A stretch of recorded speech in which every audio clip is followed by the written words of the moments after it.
Touche-moi pas, sinon j'explose en bon québécois. Est-ce que vous connaissez l'expression française être en pétard? Est-ce que vous connaissez ça? C'est tellement juteux comme expression, ça dit tout, hein? Est-ce que ça vous arrive d'être en pétard? Ah, c'est bon, on est deux, merci. Que je me suis converti, que j'ai accepté le Seigneur, mon premier pasteur, c'était un homme qui ne parle pas beaucoup, qui est très calme, qui se lève à 6 heures le matin pour faire son étude biblique, qui médite, sa musique est douce, il prend de la tisane pas forte. Et moi, j'arrivais, comme je suis toujours aujourd'hui, là, je me disais, la courbe d'apprentissage va être longue. Je ne sais pas si je vais réussir à m'adapter parce que pour moi, être chrétien, c'était ça. Mais heureusement, Dieu nous a donné la Bible. Et j'ai eu une première récompense quand j'ai lu Éphésiens pour la première fois. Présentement, je suis en train de lire l'Éphésiens, de le regarder un peu plus, et Éphésiens 4, 26. Si vous vous mettez en colère, ne péchez point, que le soleil ne se couche pas sur votre colère. Faites du bien, ça. Hein? C'est bon, allez, hein? On peut se mettre en colère, on a le droit. Fait que je l'ai lu 3-4 fois pour me faire « Ah, il va y avoir de la place au ciel pour les gens comme moi. » Mais à un moment donné, il faut aller plus loin. Il faut se demander qu'est-ce que ça veut dire. Vous savez, c'est souvent comme ça. On pense comprendre, mais ce n'est pas un chèque en blanc. Il y a des conditions. Et les conditions, c'est quoi? Bien plus tard dans ma vie, j'ai décidé à 60 ans de faire un certificat en sexologie et d'apprendre la gestion de la colère dans la relation intime. Et j'ai découvert que Éphésiens était, ma foi, extrêmement moderne. Très moderne, c'est social, c'est psychologique et c'est spirituel, cette petite phrase-là. Qu'est-ce que ça nous dit? Ça nous dit que la colère est une émotion. Une émotion, là, c'est quelque chose qui se déclenche dans le milieu de notre cerveau, il appelle ça l'amygdale, cette patente-là. Là. Ça se déclenche en quelques millièmes de seconde. C'est très rapide. Quand on est en pétard, le sang bouille assez vite. OK? Et on est très décomplexé de Paul qui nous dit « Ouais, c'est normal, ça arrive. » En fait, qu'est-ce qu'on apprend en neurosciences, en psychologie, c'est que la colère, elle a un but. Le but, c'est de préparer notre corps à une réaction, d'en mettre notre corps en action, ou aussi à mettre des limites. En bon québécois, tu sais, la chose sur laquelle tu es confortable puis tu te prélasses depuis 20 minutes, c'est mes pieds. Recule. Voilà, c'est à ça que ça sert la colère. OK? Sauf que l'émotion de la colère est une émotion vive, rapide, avec un cycle de vie court. L'émotion passe aussi vite qu'elle apparaît. Alors, pourquoi ce texte qui nous dit, si tu te mets en colère, donc si tu ressens cette émotion-là, reste pas là-dedans et ne dors pas là-dessus. En fait, c'est qu'un processus qu'on sait maintenant, c'est que l'émotion peut se transformer en état d'esprit. Si l'émotion de la colère est nourrie par mes pensées, c'est la Bible littéralement. C'est drôle, c'est mes notes de cours, c'est la Bible. Si tu laisses la colère être alimentée par tes pensées, tu passes d'une émotion à un état d'esprit. Mais il y a pire que ça. Si tu dors dessus puis que tu la nourris pendant des semaines et des mois, et c'est là qu'est la dimension spirituelle, ça passe d'état d'esprit à état d'âme. Donc, on part d'une émotion. L'émotion devient une façon de penser, d'être, et devient un état d'âme. Et cet état d'âme-là nous amène à un naufrage spirituel. Et je pense qu'on est là présentement comme société, en tout cas au Québec.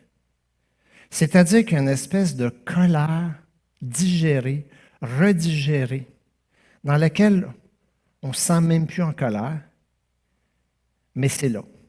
Et cet état d'âme-là, c'est un poison pour notre vie spirituelle. Qu'est-ce que ça provoque? Ça provoque soit des réactions vives qui ne sont plus de la colère, mais des états d'âme, ou ça provoque la fuite, le désengagement. Et souvent, vous savez, moi j'entends tout le temps, on est en post-COVID. Ça va durer combien de temps, le post-COVID? Ça achève-tu bientôt? La réalité, c'est quoi? La réalité, c'est quoi? C'est que c'était une situation frustrante dans laquelle notre émotion s'est allumée. Mais pour certains, cet état d'âme-là, cette émotion-là est devenue un état d'âme, malheureusement. Et on a une espèce de colère diffuse qui n'est pas très, très socialement reconnue, Quoique oui, parce que la colère a bonne presse. La colère, c'est même devenu une option politique. On est contre tout, donc on est bien. Donc, il y a une espèce de colère sociale qui... Puis on ressemble à « touche-moi pas, sinon j'explose ». Qu'est-ce qu'on fait avec la colère? Comment on la gère? Moi, j'appelle ça le moment cactus. À un moment donné, j'étais chez Stéphane et Chantal, puis Chantal fait de l'aide familiale, puis elle nous expliquait que quand il y a des conflits dans une famille, il y a un objet qui se donne d'un à l'autre, puis pendant que tu as l'objet, tu es le seul à pouvoir parler. Puis après, tu donnes l'objet à l'autre, puis là, il faut écouter l'autre. Alors, à mon bureau où je travaillais, il y avait 3-4 fois par année, moi j'écoutais ça, je fais, moi j'aime ça voler les bonnes idées des gens. Fait que je dis, Chantal, ça je te la vole, celle-là. Alors là, à mon bureau, il y avait comme 4-5 fois par année, sans que je compte les détails. Et à un moment donné où il y avait un stress qui est normal, qui fait partie on a comme 4-5 points de chute, puis ce qui devait messer. Partout, il manque de l'huile sur les engrenages, ça va couiner. Puis... Donc, j'avais amené un cactus au bureau. On était 4 tout le temps impliqués là-dedans. Là. C'est la faute, hein, tu ne m'as pas donné le bon document. Puis bon, fait que là, moment cactus. Qui a besoin du cactus? Puis là, quelqu'un le prend, exprime. La seule règle, c'est exprime que tu ressens, mais exprime pas, c'est ta faute. Je me sens, je vis ça, c'est ça. Sauf que le cactus, après, tu fais quoi? Tu le mords? Tu vas te coucher avec sur ton oreiller ou tu le donnes à l'autre? Ou tu dis c'est correct, il peut retourner sur le bureau. Et en faisant ça, j'ai compris que je pouvais canaliser cette énergie-là et créer de l'unité dans l'équipe sans que ça devienne un état d'esprit et un état d'âme. Donc, les moments cactus, j'en ai eu un cette semaine. J'avais une situation, je vous le dis, ça ne concerne pas le hub du tout. Là. J'étais en pétard. Qu'est-ce que je fais dans ce temps-là? J'appelle mon bon ami Alain. Alain Grégoire. Bah. Oui, je te comprends. Je te comprends. Mais dis, qu'est-ce que tu vas faire avec ça? Rien. Parce que si je parle à la personne, je vais la blesser parce que je suis en pétard. Mais j'avais besoin de tenir le cactus. Donc, j'ai tenu le cactus, ça m'a fait du bien. Donc, c'est une façon de gérer notre colère. Pour débuter en fait, je vais vous parler aujourd'hui, je vais vous parler comment la colère peut torpiller nos vies. On a l'air très cool en surface, mais en dedans de nous, il y a quelque chose qui bouille souvent, qui n'est pas réglé. Puis on n'a plus la colère, le ressenti du colère, mais on a l'état d'âme déjà, dont la colère fait partie de leur ADN maintenant. Puis Éphésiens en parle de ça. Mais ça, c'est notre vieille nature. Vous étiez des enfants de colère de par la naissance. Mais Dieu a fait autre chose avec nous, ça. Donc, j'aimerais ça vous donner une image pour débuter. Pour illustrer ma conférence, je voulais parler des mines antipersonnelles. Tu sais, les petites choses qu'on ne prend pas attention, mais qui scrapent toutes. Puis là, j'ai commencé à lire, vous savez, je suis curieux. Là, j'ai commencé à lire sur comment on place ça, des mines antipersonnelles. Puis je me suis rendu compte d'une chose, c'est qu'on utilise des avions, souvent des avions militaires avec des gros cargos, puis on lance des mines. Mais les mêmes avions servent à planter des arbres. Saviez-vous ça? Le même type d'avion et parfois le même avion a servi pour les deux. On a développé une méthode maintenant qu'on appelle le bombardement biologique. Et ça existe, je ne savais pas. Alors, on prend des graines d'arbres, puis on les met dans une espèce de boule de glaise, et dans l'intérieur, on met des nutriments, on met tout ce qu'il faut, puis on prend un avion, puis on la lance, puis on peut planter des milliers d'arbres, et on a un taux de réussite de plus de 60 %. Donc, l'arbre tombe par terre, la boule d'argile se déforme, mais elle est humide, elle garde l'humidité, il y a des nutriments, et l'arbre pousse. Puis je disais, c'est quasiment une parabole contemporaine. Tu fais quoi avec ton avion? Tu sèmes des mines antipersonnelles ou tu sèmes des arbres? Même avion, même véhicule.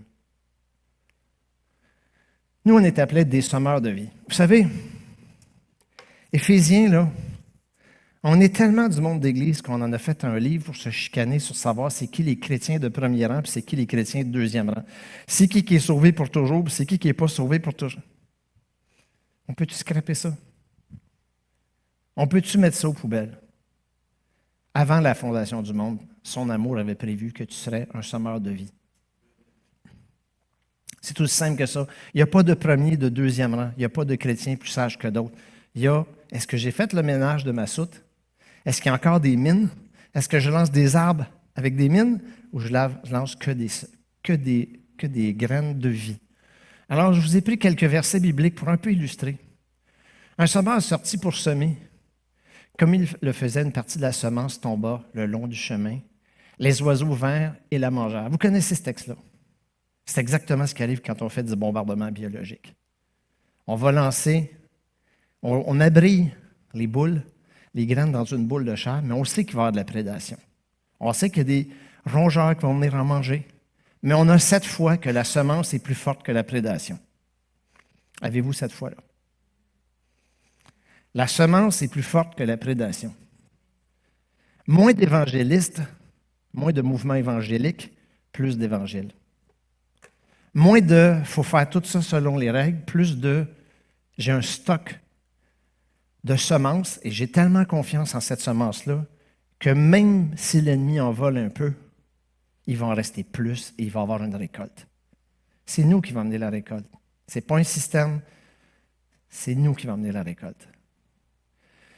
La semence mourrait s'il n'était pas dans une petite boule d'argile. L'Éternel forma l'homme de la poussière de la terre. Il souffla dans ses narines un souffle de vie et l'homme devint un être vivant. La semence a besoin de ton humanité. Il n'y a pas d'élite chrétienne. Il n'y a pas de bouteille d'eau de l'onction, de micro de l'onction. Ça n'existe pas. C'est toi, avec ta petite boule de chair, qui va porter la graine de la vie. Si on ne retourne pas à notre mission, les amis, on va devenir un pack de petits vieux. Il faut revenir à cette mission d'aimer les gens, d'avoir confiance que la semence qu'on a est plus forte que la prédation, puis il faut comprendre que c'est avec nous, les petites boules de terre tout croche, que ça va se faire. Les nutriments, dans le petit bombardement biologique, il y a des nutriments. Nous aussi, on a nos nutriments. Pendant qu'il mangeait, Jésus prit du pain, et après l'avoir rendu grâce, il le rompit. Et le donna aux disciples en disant, « Prenez, mangez, ceci est mon corps. » Tous des versets clichés que je vous donne. Vous savez quoi? Si on parle de mine antipersonnelle dans les relations, ça se peut que ton ex, à un moment donné, j'entendais quelqu'un dernièrement, son ex lui a dit, « Je m'excuse de ne pas avoir été un bon conjoint. » Merveilleux. Mais si vous pensez que ça marche comme ça ne marchera pas de même souvent. Les gens ne viennent pas vous voir pour dire « Je m'excuse pour les mines que j'ai mises dans ton champ. » Ça n'arrivera pas souvent. Jésus n'est pas venu pour enlever les mines dans le champ. Jésus est venu pour porter la souffrance. Fait qu'il y a quelque chose qu'il faut comprendre en quelque part, c'est oui, il va y avoir de la douleur dans les relations. Oui, il va y avoir des gens qui te lancent des mines. Des fois, tu vas en lancer aussi. Moins de fun, mais ça existe. Mais au bout de ça, le modèle que Christ nous propose, ce n'est pas un modèle où tout est beau. C'est un modèle où des fois, ta femme n'ose pas te dire qu'elle s'excuse pour tout ce qu'elle te fait subir, puis toi, tu n'oses pas y dire. Mais Jésus est venu porter ça.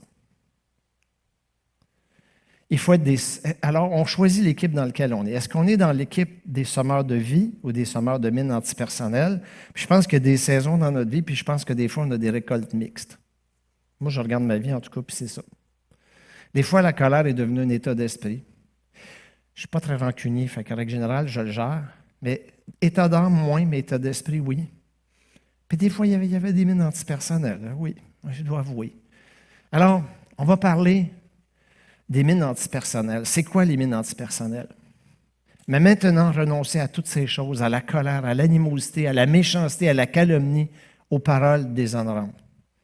Si tu ne suis pas le plan d'Éphésiens, puis que tu laisses la colère devenir un état d'âme, c'est ça qui se passe après. C'est ça les mines antipersonnelles qui sortent. La méchanceté, ça c'est plus loin dans Éphésiens, on est rendu à Éphésiens 2. Par vos fautes, vous êtes devenus des enfants de la colère, destinés à être des enfants de la colère par nature. Vous tombez en dehors de votre mission de planteur d'arbres à cause de la colère que nous gardons en nous. C'est quoi une mine antipersonnelle? Là, je me suis informé là-dessus, vous allez voir, c'est une belle image.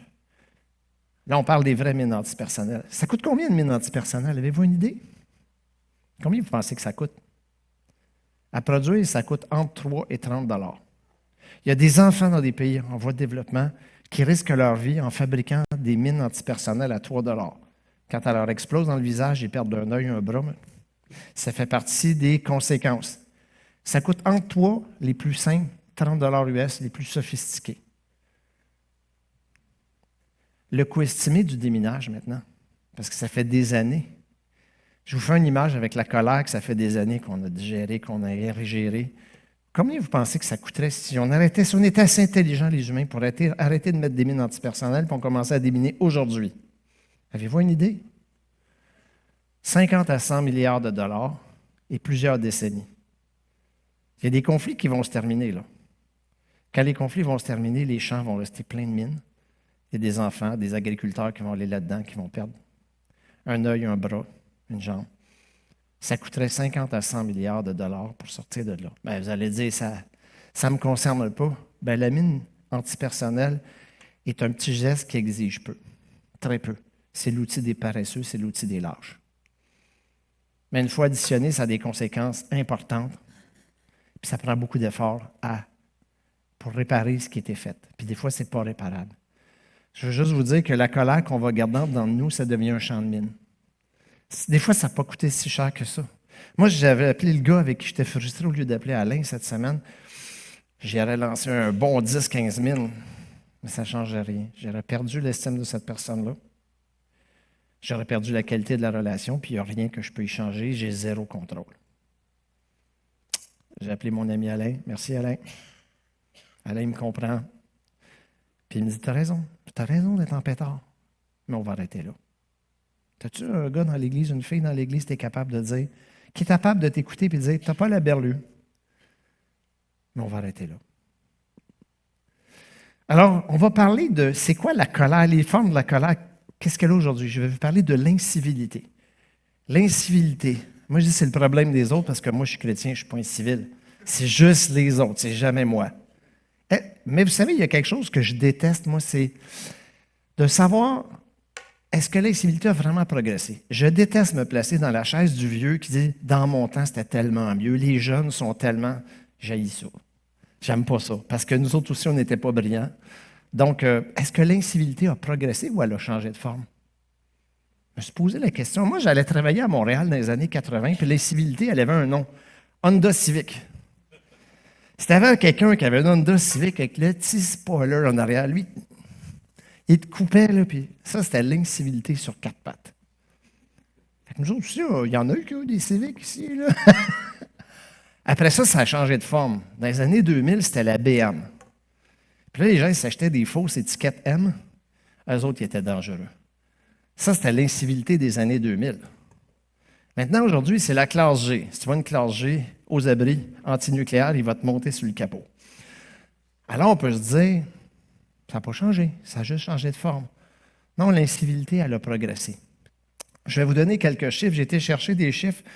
Donc, les chiffres sont basés sur des études dans le milieu de travail. Mais on l'a fait parce que c'est plus rentable de faire une étude dans le milieu de travail et elle s'applique partout.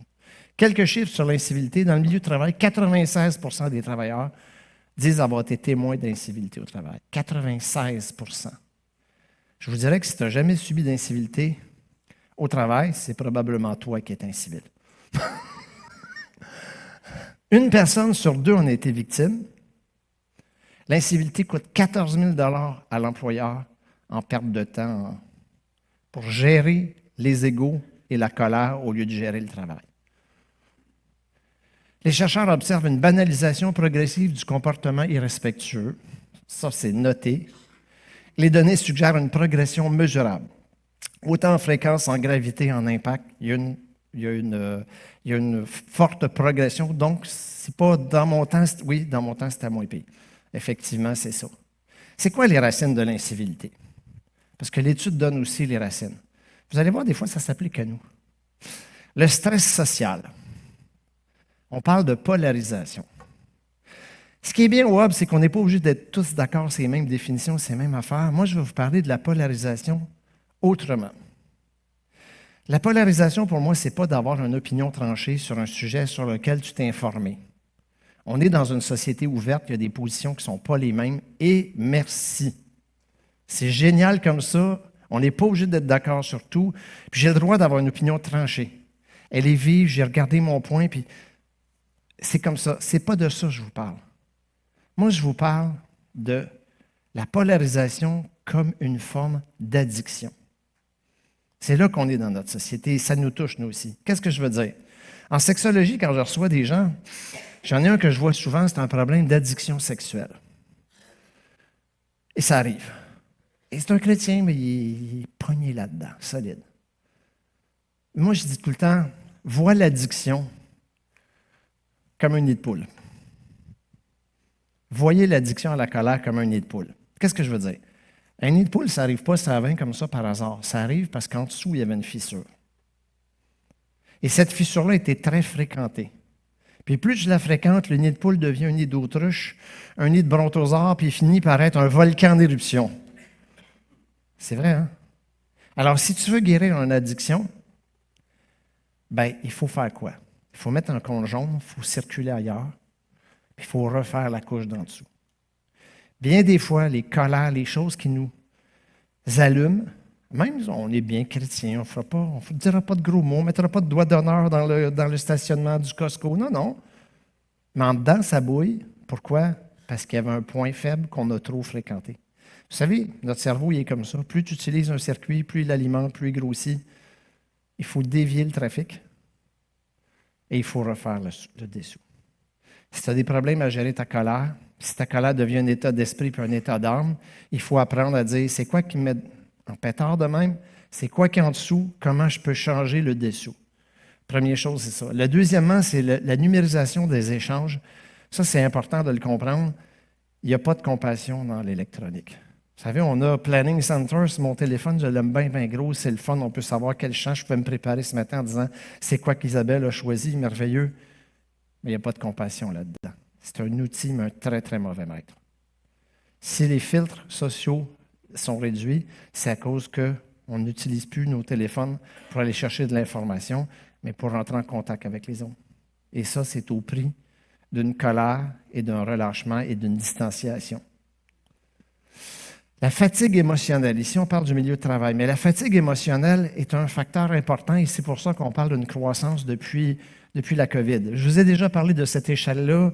C'est quelqu'un qui travaille en pharmacologie, puis il y a des études qui le démontrent aussi. La fatigue que vous subissez en faisant 4 heures de travail physique, 1 heure de travail intellectuel vaut 4 heures de travail physique pour votre organisme, 4 heures de travail émotif valent 8 heures et ainsi de suite. Donc, vous comprenez que si vous êtes depuis 6 ans dans quelque chose, mettons depuis la COVID, il y a quelque chose qui vous agace, puis vous continuez de l'alimenter, bien, c'est ça l'addiction.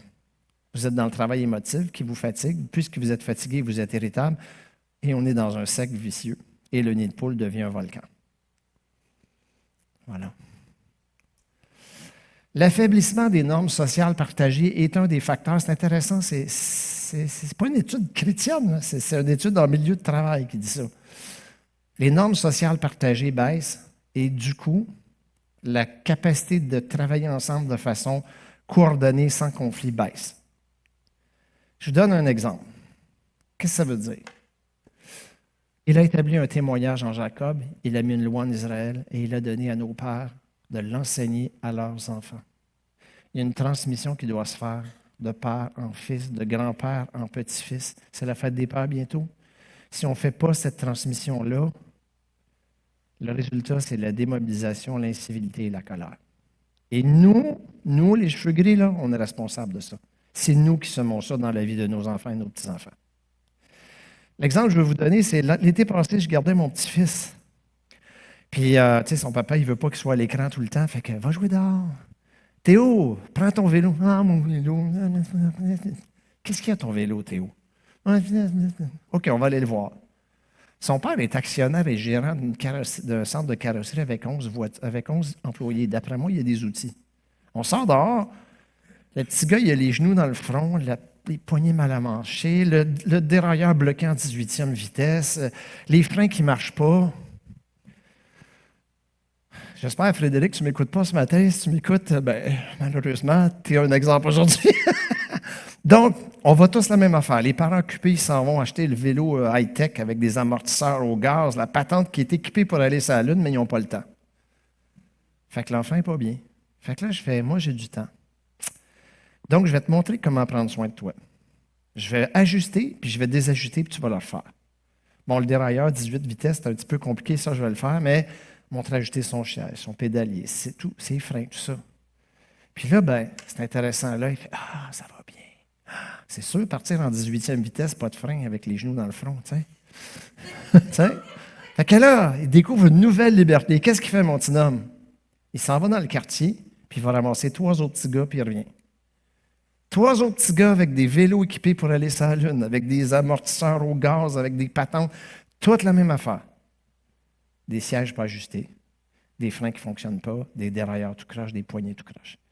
Mais moi, j'ai montré à Théo à prendre soin de lui, puis j'ai montré à Théo à prendre soin de l'autre. C'est pas tant le vélo. Le vélo, c'est juste un...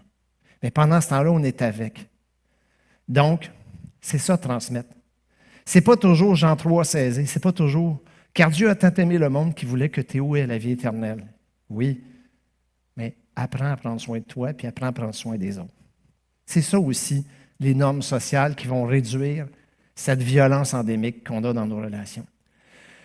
Bon, il y a l'explosion médiatique plus forte au comportement agressif. Il y a beaucoup de comportements agressifs, mais on va aller plus loin que ça. Ça veut dire quoi, les comportements agressifs sur Internet? Je ne sais pas si vous avez déjà entendu parler de la mort de l'Internet. Avez-vous déjà entendu parler de ça?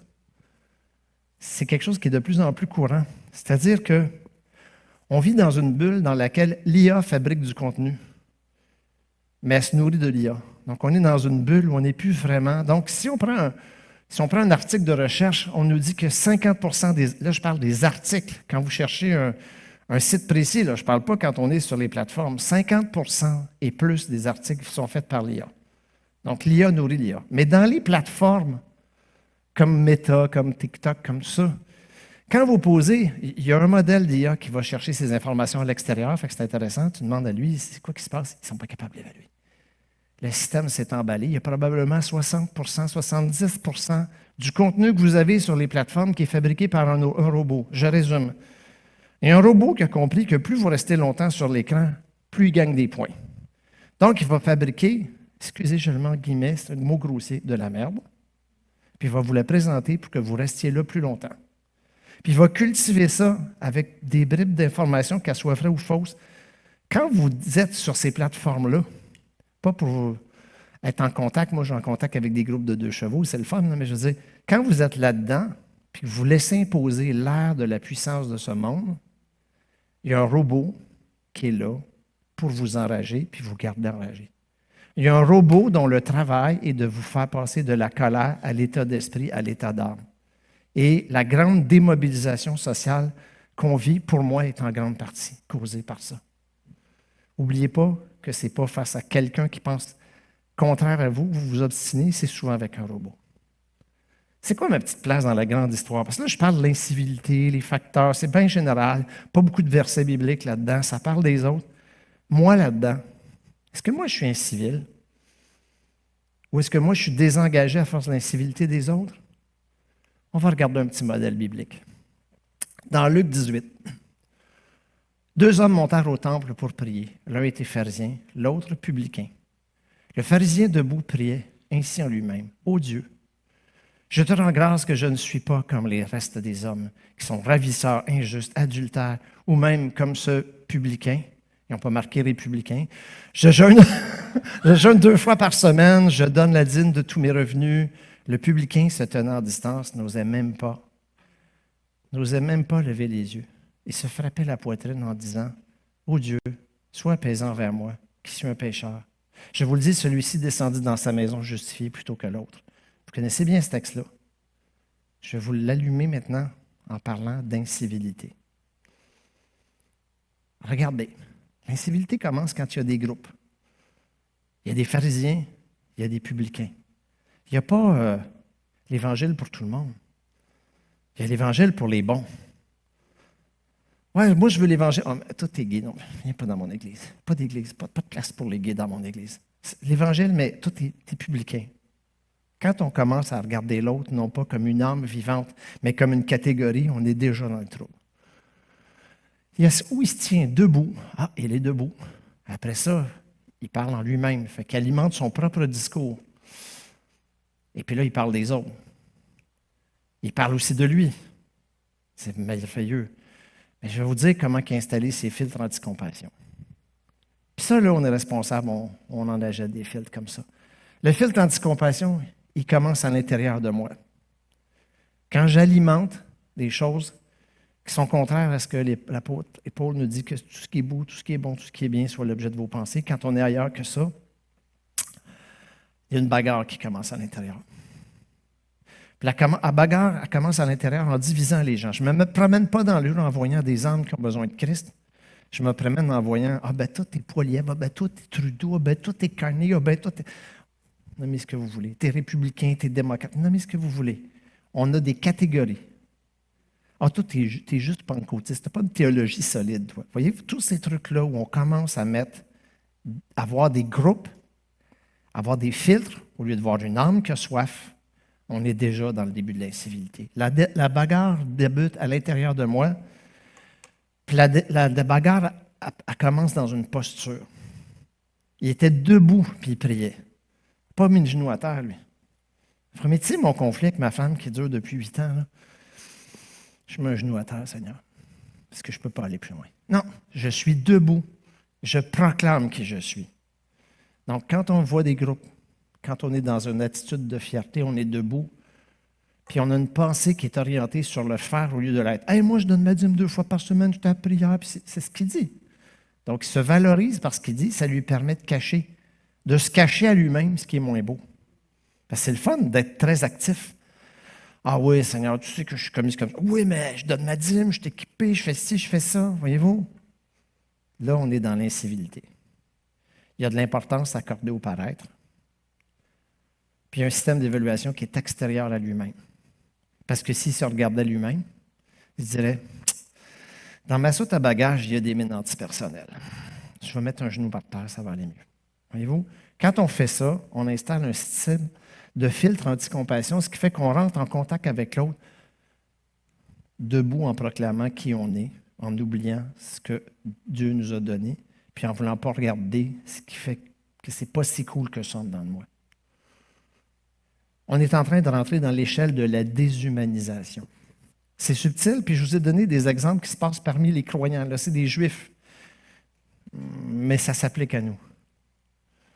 Un docteur de la loi se leva et dit à Jésus, pour l'éprouver, « Maître, que dois-je faire pour hériter de la vie éternelle? » Jésus lui dit, « Qu'est-ce qui est écrit dans la loi? » Il répondit, « Tu aimeras le Seigneur ton Dieu de tout ton cœur, de toute ton âme, de toute ta force, de tout, et ton prochain comme toi-même. » Tu as bien répondu, lui dit Jésus, « Fais cela et tu vivras. » Mais lui, voulant se justifier, dit, « Qui est mon prochain? »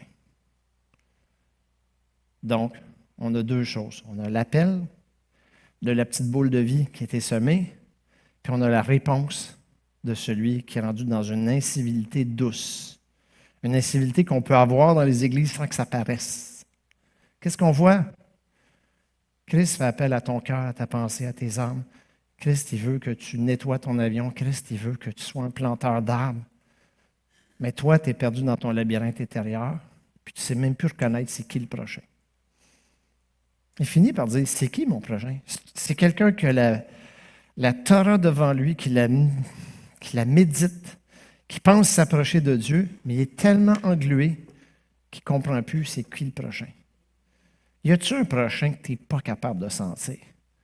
Y en a-tu un? Y en a-tu un qui cache toutes les cases, là, puis c'est ton prochain. C'est ton prochain. Si on n'est plus capable de reconnaître le prochain, mais qu'on ne voit que dans des groupes, on est dans la machine de l'incivilité. Quand on s'en va dans cette attitude, en fait, c'est juste une gestion de la colère là, que je vous enseigne depuis le début.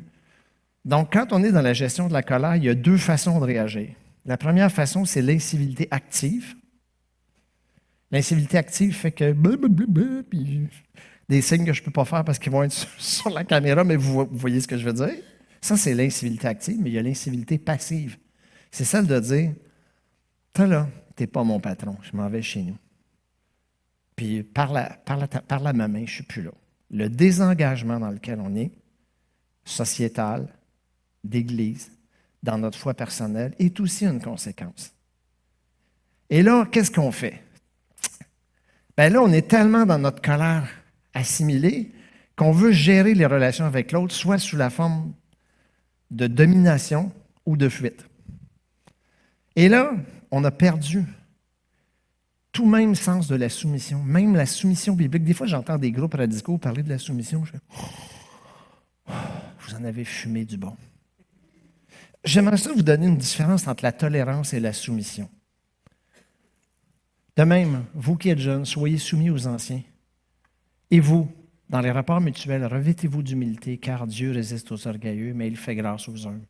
Humiliez-vous donc sur sa puissante main de Dieu, afin qu'il vous élève au temps convenable, et déchargez-vous sur lui de tous vos soucis. Il y a un processus. Dans ce processus-là, il y a de la soumission, il y a de l'humilité, mais la fin du processus, ce n'est pas la domination ou la fuite, c'est déchargez-vous sur lui. On devrait être comme ça. Ça devrait être ça, le système de soumission qu'on a. Donc, on parle de quoi là-dedans? On parle de réapprendre ce qu'est la tolérance.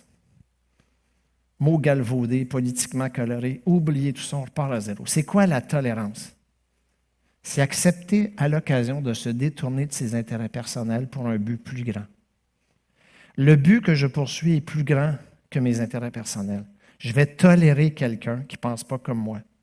Au lieu de faire semblant qu'on n'est pas en désaccord, au lieu de faire semblant que ta position n'est pas bonne, c'est moi qui ai raison. Comme je disais quand j'étais jeune, du monde parfait, on n'est pas gros. Au lieu d'avoir cette mentalité-là, c'est de dire, OK, t'es là, je suis là. C'est pas compatible jusqu'à un certain point, c'est correct.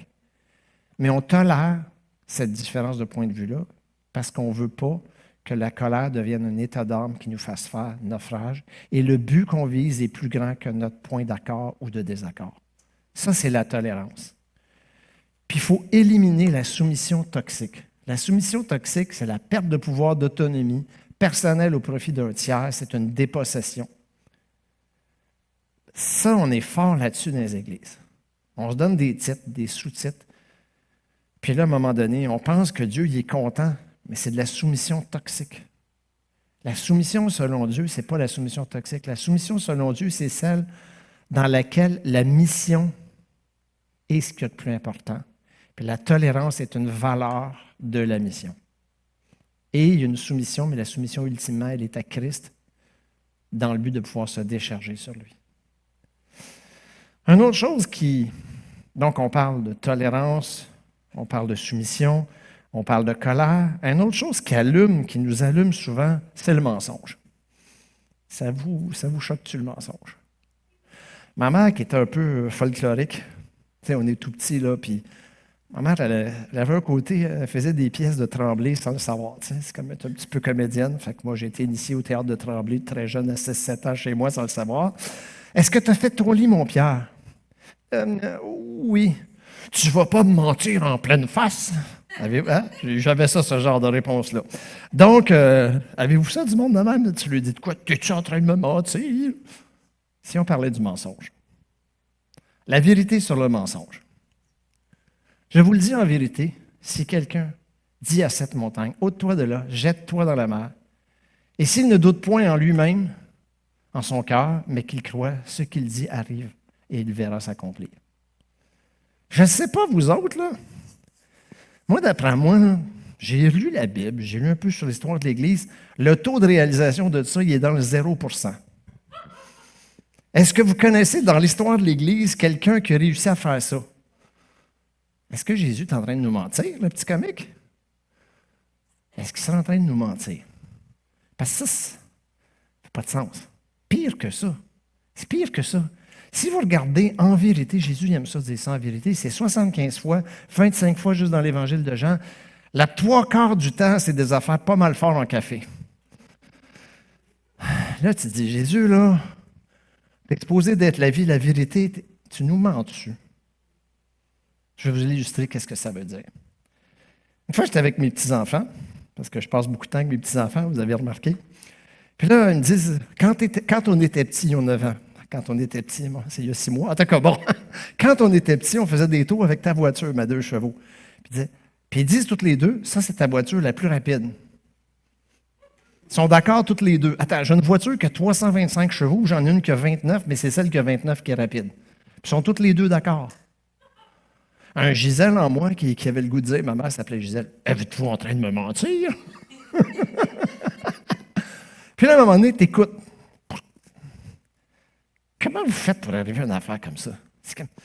Je me mets dans le soulier. Puis là, il me raconte que quand il était jeune, on faisait des tours le soir, puis il y a un toit, c'est une toile. On déroule la toile, puis ça se voyait en arrière. Puis en arrière, il y a du vent. Donc, eux, ils sentaient l'air beaucoup plus. Donc, ils avaient l'impression qu'à 28 km/h, on roulait vite. Donc, c'est quoi le truc entre Jésus et mes 2 chevaux? C'est qu'il faut se rendre compte que le mensonge, ce n'est pas par rapport à une vérité extérieure, c'est une distorsion volontaire entre les perceptions et le récit que j'en construis. S'il y a une distorsion volontaire, on est dans le mensonge. S'il n'y a pas de distorsion volontaire, on n'est pas dans le mensonge. Mets-toi pas en pétard contre quelqu'un qui est dans son récit. À un moment donné, on avait une église dans le temps, ça s'appelait Connexion. Puis il y a un gars qui venait nous aider à faire du son. Puis moi, je le suivais personnellement. Il n'y a rien qui marchait. Sa job, ça n'allait pas. Sa vie de foi, ça n'allait pas. Son couple, ça n'allait pas. Il souffrait le martyr. Puis il est venu faire le son pendant un temps chez nous. Puis à un moment donné, on voulait l'honorer. Fait que je le remercie. Fait que moi, je m'en viens en avant. Puis je dis, je ne sais pas, mettons, il s'appelle Jérémie. Je dis, Jérémie a fait le son pendant plus d'une année chez nous. Philippe, lui, il a son agenda dans son cerveau. Il fait, Pierre, tu n'as pas été là 3 mois. Comment tu passes de 3 mois à 1 année? Je ne sais pas si j'ai dit 1 année, là, les montants exacts ne sont pas importants. Puis là, je disais, je ne croyais même pas Philippe quand il me l'a dit. J'ai regardé mon agenda, je fais, ben oui, comment je suis passé de 3 mois? Parce que la souffrance qu'il vivait, je la vivais avec lui. Puis je sais comment c'était souffrant, comment c'était long, comment il a enduré pendant qu'il était là. Puis lui, c'était sa façon de dire, je ne lâche pas malgré que je pourrais lâcher. Donc, quand on est choqué par le mensonge de l'autre, surtout quand on a un sentiment de justice intérieure, ne pas oublier que le mensonge, c'est une distorsion volontaire. Autrement, ce n'est pas du mensonge. Il faut toujours se demander quand quelqu'un a l'air de nous mentir, c'est quoi le besoin qu'il exprime derrière cette distorsion-là. Si c'est un besoin de manipulation, c'est autre chose. Mais vous allez vous rendre compte que bien souvent, les gens ne sont pas mal intentionnés. Je ne suis pas en train de dire que c'est super cool, je suis en train de dire, mets les souliers de l'autre avant de juger. Ça va t'éviter de te mettre en colère pour rien. Qu'est-ce qu'il faut savoir faire dans ce monde où l'agressivité est devenue systémique? J'ai un terme, c'est les explosifs le matin. Il faut savoir quitter le lieu du sinistre. Des fois, il faut savoir quitter le lieu du sinistre pour notre santé mentale, notre santé spirituelle. Je vous donne un texte, on l'a mis un peu plus petit parce qu'il est long. Alors, les pharisiens et les scribes, c'est juste un résumé, j'ai mis des petits pointillés, puis vous n'avez pas tout le texte, vous avez juste le texte important. Alors, les pharisiens et les scribes vinrent à Jérusalem auprès de Jésus, lui dire, « Pourquoi tes disciples transgressent-ils la tradition des anciens? » Il y a des explications. Ayant appelé autour de lui la foule, il dit, « Écoutez et comprenez, laissez-les, ce sont des aveugles qui conduisent des aveugles. » Jésus est parti, il s'en va ailleurs, dans un autre territoire, il s'en va à Tyr et à Sidon. Voici une femme qui venait des contrées, elle lui crie, « Aie pitié de moi », il s'occupe d'elle. Qu'est-ce qu'il fait après ça? Il fuit, il s'en va ailleurs. Et là, une grande foule s'approche de lui, il y a des boiteux, il y a des aveugles, puis il les guérit. Avez-vous l'impression que c'est un fuyant, Jésus?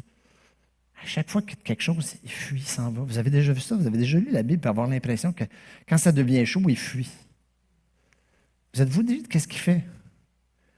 Il a appris à quitter les oppositions inutiles. Si tu ne veux pas être toi-même dans l'incivilité puis dans l'obstination, il faut que tu apprennes à quitter les oppositions inutiles. Quand il était avec les pharisiens, il a pris le temps.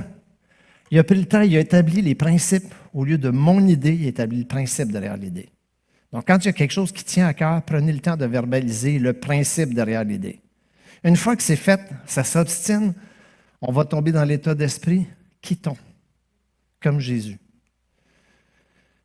Alors, lui était focusé sur sa mission. Il a beau quitter, il arrive ailleurs, les malades lui courent après. Il y a toujours de quoi qui se passe, même s'il fuit. Moi, ça n'aurait pas été ma stratégie première, il me semble. Lui, il garde le focus sur la mission, puis surtout, quelque chose qui s'adresse aux chrétiens qui sont dans des églises depuis un petit bout. Malgré les oppositions, malgré les gens qui cherchent l'incivilité, les discussions inutiles, il n'a pas refusé la prochaine mission par déception pour celle du passé. Puis ça, nous, on fait ça des fois. Ouais, tu sais pas ce que j'ai vécu, j'ai connu quelqu'un, puis l'abus spirituel. Je ne dis pas que c'est pas vrai, là. Je ne dis pas que tu as la berlue, là. Je dis juste, Jésus, quand il voyait que l'oppression devenait un état d'esprit puis un état d'âme, il quittait. Il ne jouait pas dans le jeu de la colère, sans se désengager, sans refuser la prochaine mission. Le problème de nous, les chrétiens, aujourd'hui, c'est qu'on mélange le pare-brise puis la lunette arrière. Ça se peut que tu as vécu ci, ça se peut que tu as vécu ça, je le comprends. Mais si tu n'es plus prêt à croire que Dieu peut encore le faire, ou tu as perdu ta foi, ou tu regardes à la mauvaise place.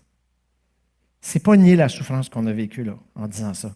Je suis conscient qu'on a vécu des moments difficiles dans nos vies d'église, dans nos comités. Des fois, c'est difficile. Mais le jour où la lunette arrière remplace le pare-brise, on se désengage de notre mission, puis on a laissé la colère de notre société dominer et on est devenus des enfants qui collaborent à l'ère de la puissance de ce moment. Donc, savoir quitter, savoir se refocuser. Puis l'autre chose, c'est que dans ton champ, il y a des mines. Il y en a d'autres qui ont mis des champs dans ta mine. Ils ont mis des mines dans ton champ. Ils ont mis des champs dans ta mine. On remet la dentifrice dans le tube, ils ont mis des mines antipersonnelles dans ton champ. Il faut savoir déminer notre savane intérieure. On ne peut pas servir Dieu avec des mines dans notre champ. Parce que quand les gens vont venir servir avec nous, ils vont perdre des bras, des yeux, des jambes. Lorsque David arriva, les Amalécites avaient fait une invasion. Ils n'avaient tué personne, mais ils avaient tout amené. David et ses gens arrivèrent à la ville, et voici, ils étaient brûlés. Leurs femmes, leurs fils, leurs filles étaient amenés captifs. Alors David et le peuple qui était avec lui élevèrent la voix et pleurèrent jusqu'à ce qu'ils n'eussent plus la force de pleurer. Ouais. Les 2 femmes de David avaient été amenées. David fut dans une grande angoisse car le peuple parlait de le lapider parce que tous avaient de l'amertume dans l'âme. Chacun à cause de ses fils, de ses filles. Mais David reprit courage en s'appuyant sur l'Éternel, son Dieu. Ce texte-là a beaucoup à nous enseigner. Sur nous, les churchies qui ont fait de l'Église, qui ont été là, qui ont vu des leaderships, qui ont vu ci, ça. La première chose qu'on voit, c'est ils ont pleuré ensemble, ils ont une grande angoisse.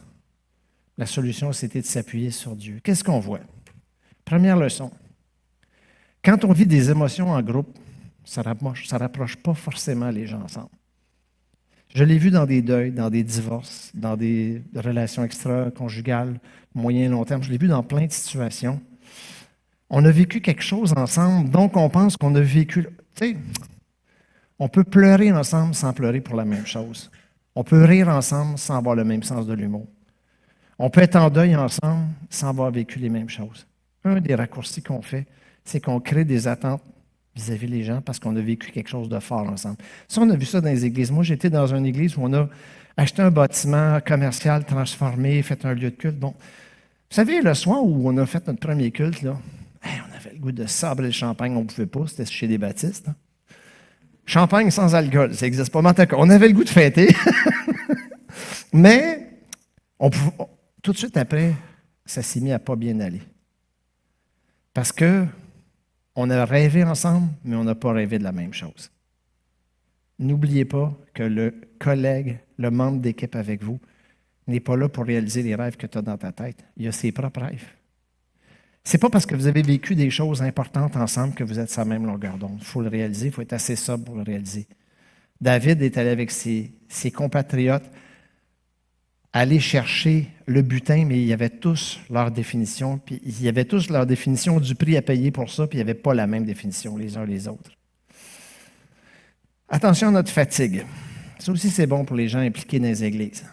La fatigue peut mener à l'angoisse.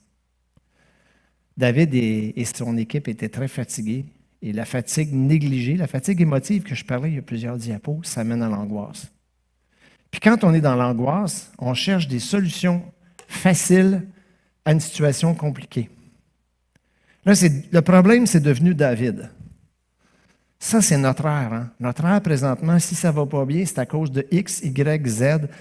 Il y a tout un groupe de la population qui aime ça s'enrager contre quelque chose. C'est la faute aux nuages, c'est la faute au vaccin, c'est la faute à Trudeau, c'est la faute à Trump. Toute la situation compliquée. On est dans un monde changeant. On n'est pas capable de faire face. Donc, on réduit. c'est la faute à David.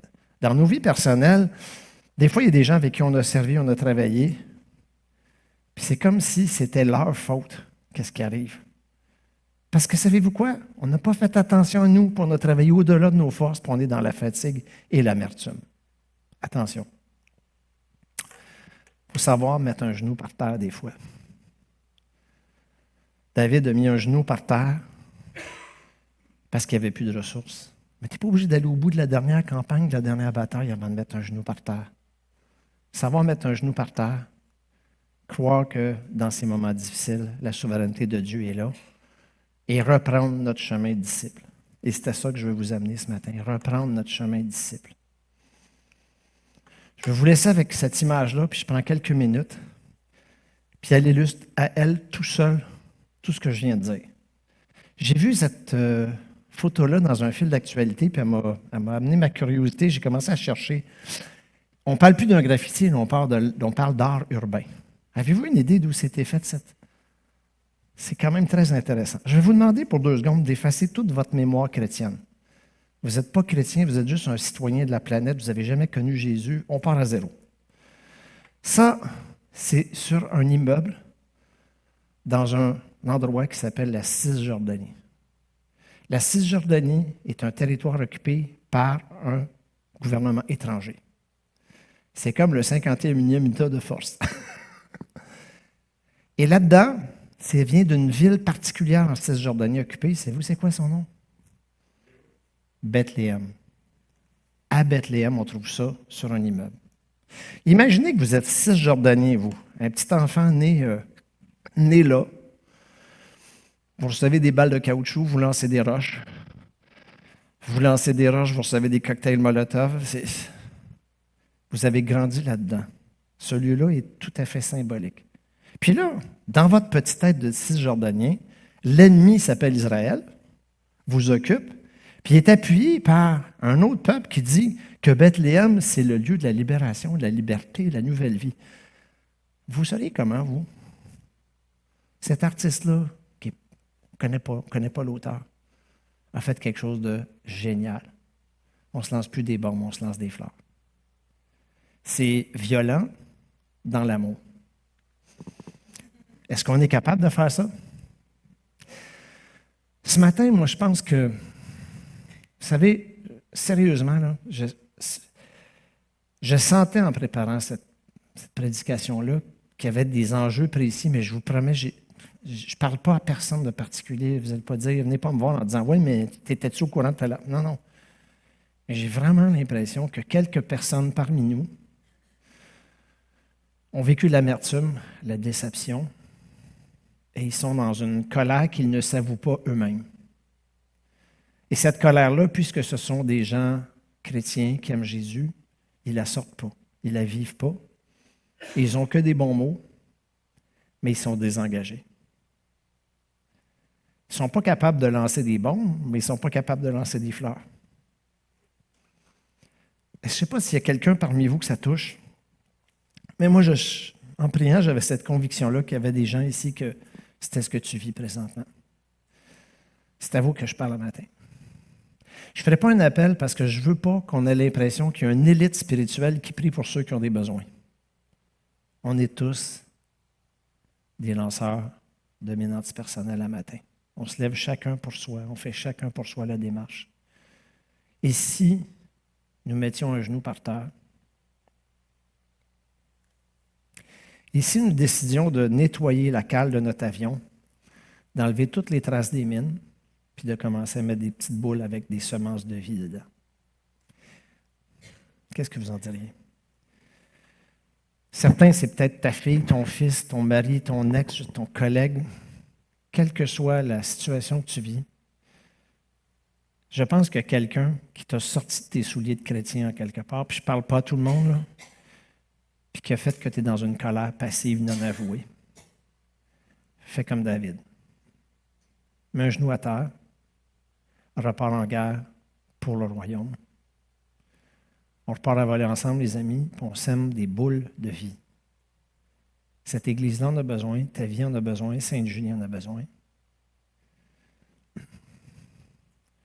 Chacun à votre place, je n'espère pas que les gens vont lever les mains, vont faire quoi que ce soit. Je veux juste qu'on prenne un temps pour s'observer. Je vous donne une chance, je nous donne une chance de juste dire, je mets les genoux à terre ce matin.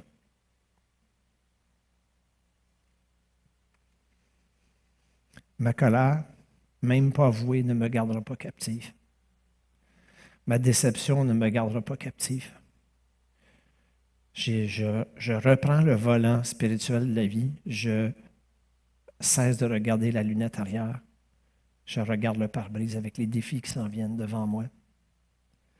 Avec enthousiasme et plaisir. Parce que dans l'histoire de David, ces femmes avaient été enlevées, mais pas tuées. Et c'est à nous de reprendre ce qu'on a laissé prendre par l'ennemi. Un genou par terre avant de repartir en bataille. Avant de parler que Sainte Julie en a besoin, mon âme en a besoin. Amen.